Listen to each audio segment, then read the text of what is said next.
Yes. So I think there isn't really a single good answer to this. Again, what I said about the hammer thing, right? You think of a solution, and then you just don't write code, you don't do anything for some time, and you really just let it like ruminate in your mind for some more time. You just kind of have a lazy approach to it.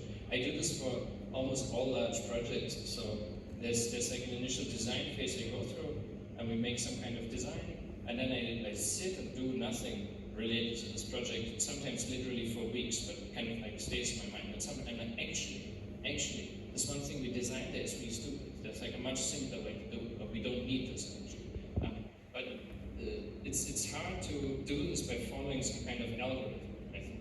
You can try and write down some questions for yourself in the scope of your business domain, for example, what the thing's trying to do, and like see if the answers that you have match. But there's no like formula that guarantees this.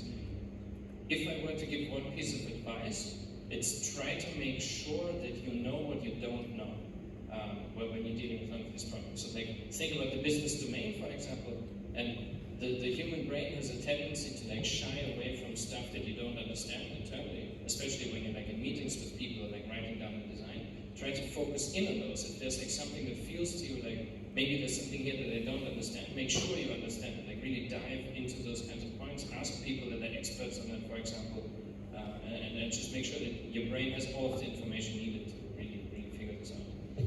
I don't have a much better answer for this, but I think those are like things that I do that help me. Thank you.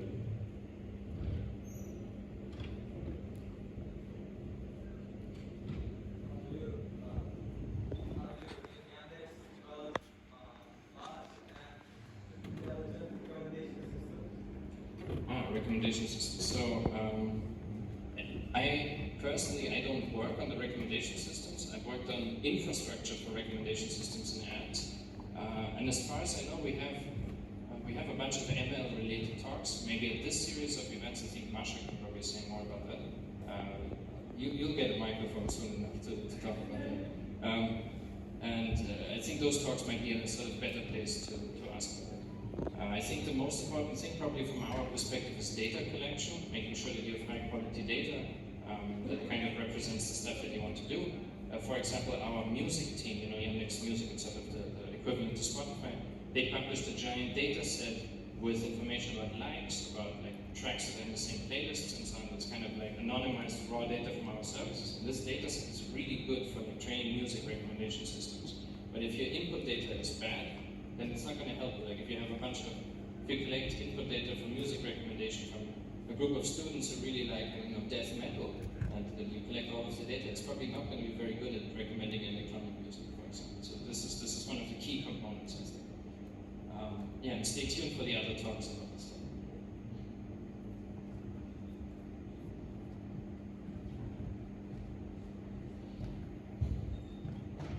Hi, thank you for the lecture. My question is, what are the most hardest cultural differences you notice between Yandex, Spotify, and Google? In a single word, scale.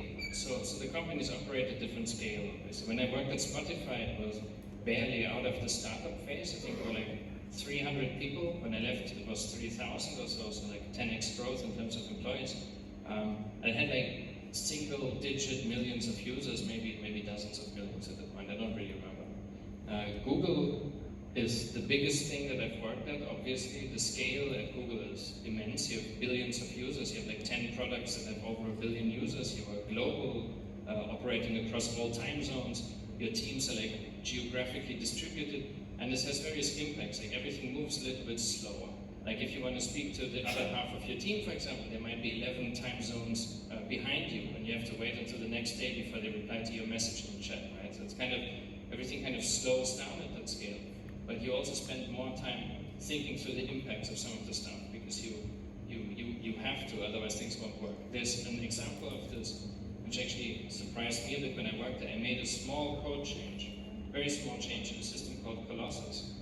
Colossus is Google's file system, so it's like where they store all of their data. And Colossus writes, I don't know, like 10 billion files per second or something like that, absolutely insane amounts of data. And I made a code change there that added a single additional field, like a single integer, to a log that was written for every write. And I remember that a linter during code review wrote a comment that said something like, are you sure you need this field? Because this is going to be like 12 terabytes of data per second at our scale. And like this costs this much in like an abstract kind of cost unit. And make sure you really need this before making this change. So this is something that you noticed.